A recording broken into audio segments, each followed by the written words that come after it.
At our engagement party, she joked I'm marrying him for the money, obviously. Everyone laughed.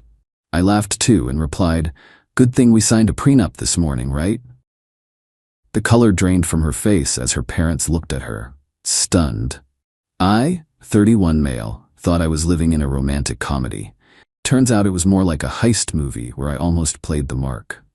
Saturday was supposed to be our engagement party. Cassidy, 28, and I had been together for 2 years, engaged for 3 months. I own a software development company that I built from nothing. Not gonna lie, I do pretty well. About $400,000 a year after taxes. Cassidy works as an influencer and part-time yoga instructor, makes maybe $30,000 on a good year. The engagement party was at her parents' country club. Fancy stuff. About 150 guests. Her dad, Reggie, is old money. Her mom, Diane, acts like she's royalty. They've always been weird about my background. I grew up poor, put myself through state college, built my business working 80-hour weeks. But they loved that their daughter landed someone successful. During speeches, Cassidy had a few champagnes, maybe more than a few. Her cousin asked how she knew I was the one. Cassidy laughed, that tinkling laugh she does. Well, I looked at my bank account, then looked at his, and thought, I could get used to this. People chuckled uncomfortably. Her dad shifted in his seat. Her cousin pressed on. But seriously, you love him, right? Of course, I love everything about him. His house, his Tesla, his investment portfolio. More laughter, but nervous now. I'm kidding. But seriously, after dating all those broke artists and musicians, finding someone with actual money was like, finally, I'm marrying him for the money, obviously. She was drunk, but there was truth in wine. Everyone laughed because what else do you do? I laughed too. Raised my glass. Good thing we signed that prenup this morning, right, babe? Record scratch moment. Cassidy's face went from flushed pink to sheet white. What? The prenup? The one your dad's lawyer recommended. I looked at Reggie innocently. You did recommend we get a prenup, right, Reggie? Reggie looked confused. What prenup? Oh, the one I had drawn up. Cassidy signed it this morning. Standard stuff. What's mine before marriage stays mine, what's hers stays hers. You know. Cassidy stood up so fast she knocked over her champagne. We need to talk. Now. After the party, sweetheart. Now. She stormed off. I followed, but not before winking at my best friend Dale, who was recording everything on his phone. In the hallway, Cassidy lost it. What prenup? I didn't sign anything. Really? This morning? The papers you signed at breakfast? Those were wedding venue contracts. No, those were definitely prenup documents. You signed 3 copies, even had them notarized with Janet from my office. You tricked me? You just announced to everyone you're marrying me for money. It was a joke. Was it though? She started ugly crying, mascara everywhere. I can't believe you'd do this. I can't believe you'd announce to 150 people that you're a gold digger. I'm not a gold digger. Then the prenup shouldn't matter. She slapped me. Hard. We're done. The wedding's off. Okay? She blinked. Okay? That's it? Yeah. You want out because of a prenup? That tells me everything. She screamed and stormed back to the party. I heard her telling everyone I'd deceived her and trapped her. Her parents looked mortified, not angry at me, mortified at her reaction. Here's the kicker. There was no prenup. Those papers she signed, literally venue contracts. But her reaction told me everything I needed to know. Update 1. It's been 3 days since the party. My phone won't stop. Here's the current situation. Cassidy moved back to her parents' house immediately, took everything she could fit in her Range Rover that I bought her BW. Left a lovely note calling me a manipulative psychopath. Her mom, Diane, called Sunday morning. Not to apologize for her daughter's gold digger announcement. No, to demand I fix this. You humiliated our family. Your daughter announced she was marrying me for money. She was joking. You're the one who lied about legal documents.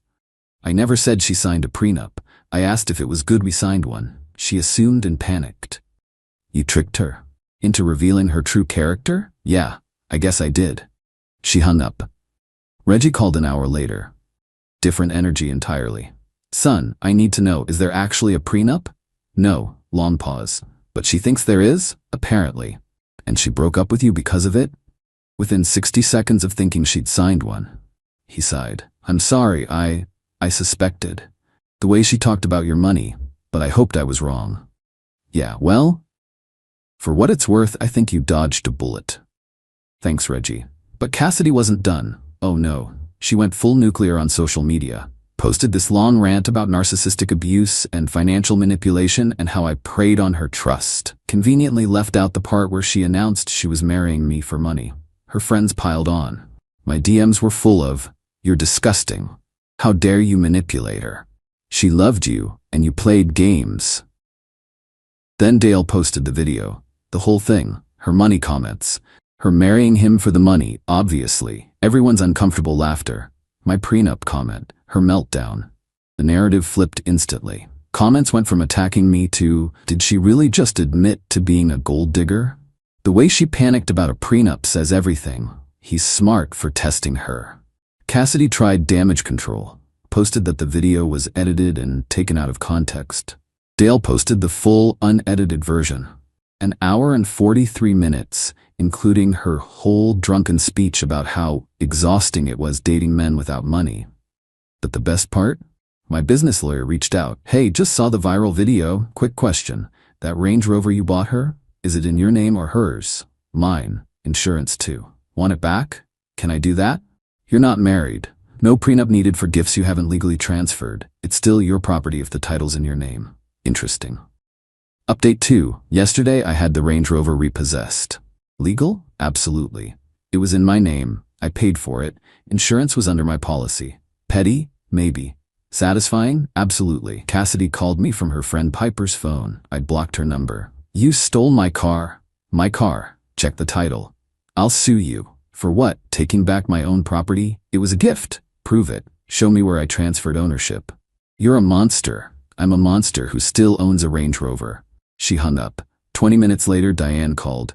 "Return the car immediately." "No. We'll call the police." "Please do. I have all the paperwork showing it's mine." "You gave it to her." "I let her use it. Big difference." "What do you want? Money? An apology?" "I want nothing. I'm done." She made a mistake. She revealed who she really is, and so did you, by focusing on the car and not your daughter announcing she's a gold digger. But then things got interesting. Cassidy's friend Piper reached out privately. "Hey, you probably don't want to hear from any of us, but you should know something. Cassidy's been bragging for months about how she was going to secure the bag with you. She had a whole plan. Marry you, quit working, have a kid quickly to lock it down. She literally has a Pinterest board called Trophy Wife Life with pictures of your house." I asked Piper to send screenshots. She did. Holy hell. The Pinterest board was extensive. Pictures of my house with captions like future home base, screenshots of my company's valuation, links to articles about how to get pregnant fast after marriage, posts about maintaining attraction until the ring is secured. But the most damaging? A group chat with her friends where she detailed her 5-year plan. Year 1, marriage, get pregnant. Year 2, quit working, focus on baby. Year 3, second baby for security. Year 4, start spending more, normalize high expenses. Year 5, if divorce, get maximum support with 2 kids.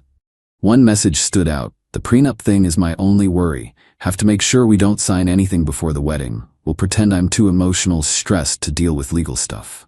I forwarded everything to Reggie with one message. "Thought you should see this." His response, "Jesus Christ." Update 3. Reggie called me this morning. Different man entirely. Cold. Businesslike. "I've seen everything. The Pinterest board, the group chat, the plan." "Yeah, I'm cutting her off." "That seems harsh." "No, you don't understand. I built my wealth to give my children opportunities, not to enable this. She's 28 years old, living off my money, planning to con a good man. You saved me from funding a worse version of her." Reggie, "I've already called my lawyer. She has 30 days to find a job in her own place. The credit cards are canceled. The allowance is done." "What about Diane?" "Diane agrees. We're both disgusted." An hour later, Cassidy called from another unknown number, hysterical. "What did you tell my dad?" "The truth. He cut me off. The cards don't work." "Sounds like a personal problem." "This is your fault." "No, this is your fault. You made the plan. You wrote it down. You shared it with friends. Those were private conversations that Piper shared with me. Maybe choose better friends." "I'm going to be homeless. You're 28 with a college degree. Get a job." "I hate you." Good, makes this easier. But she wasn't done. That afternoon, she showed up at my office. Security called me down. She looked rough.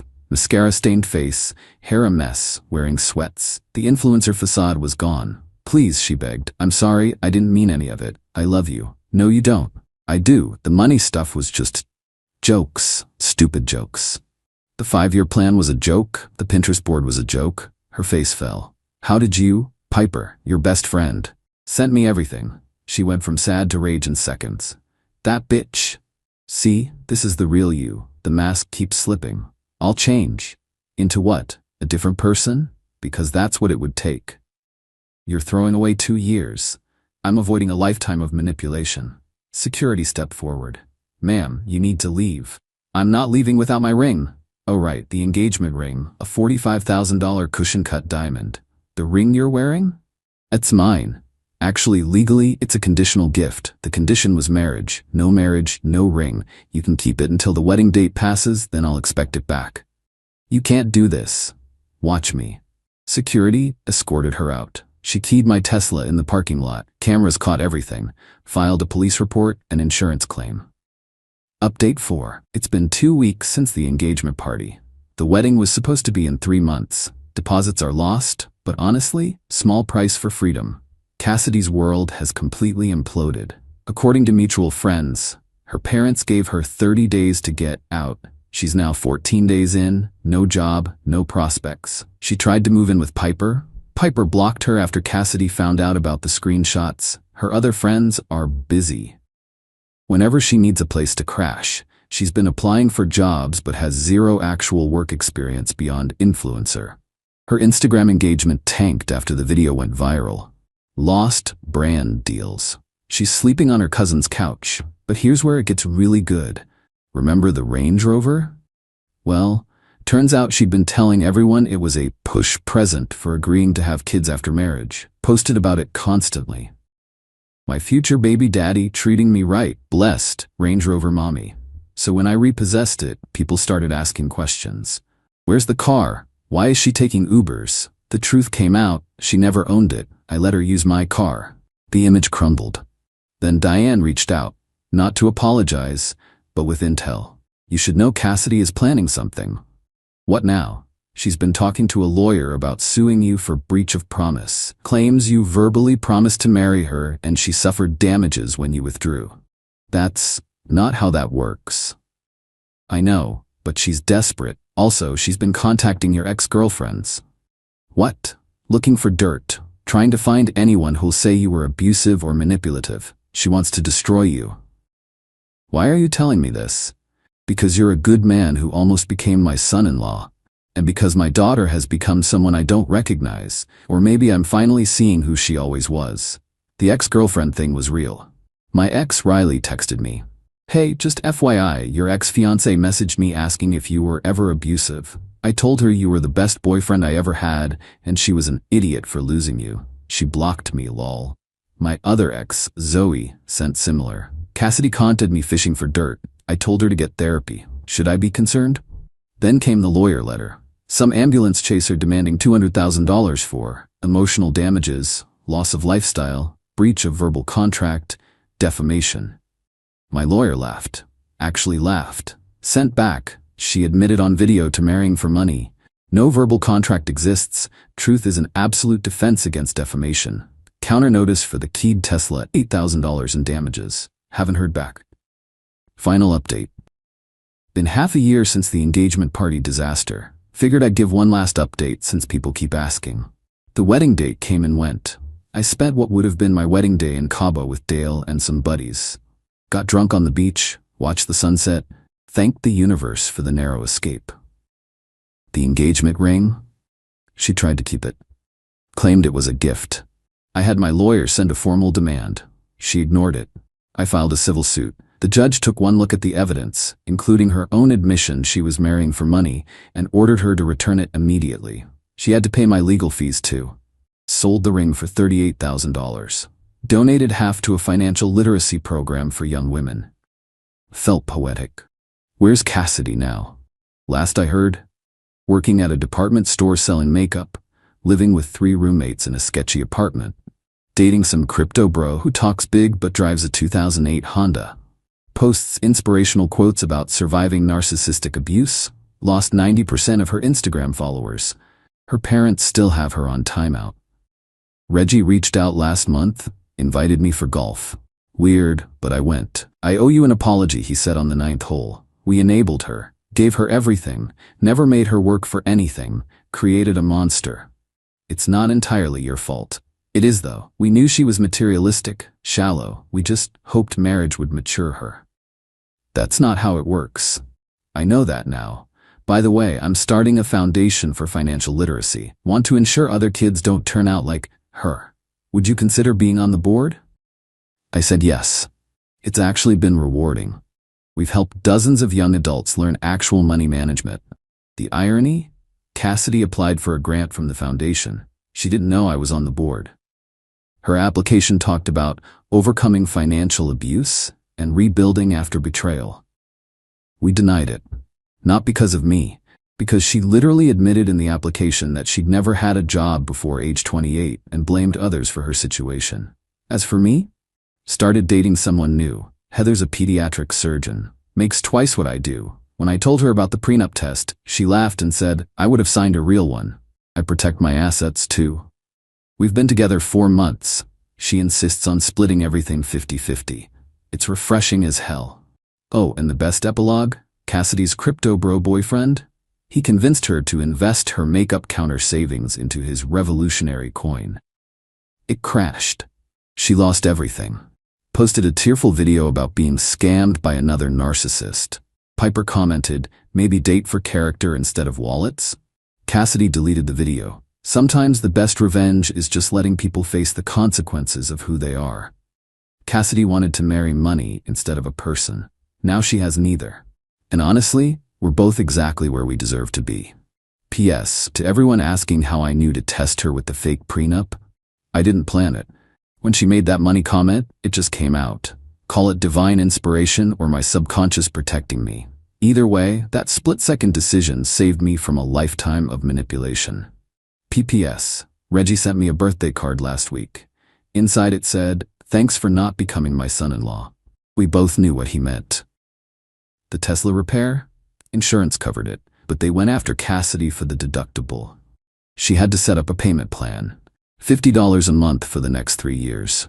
Every payment is a reminder of what greed costs.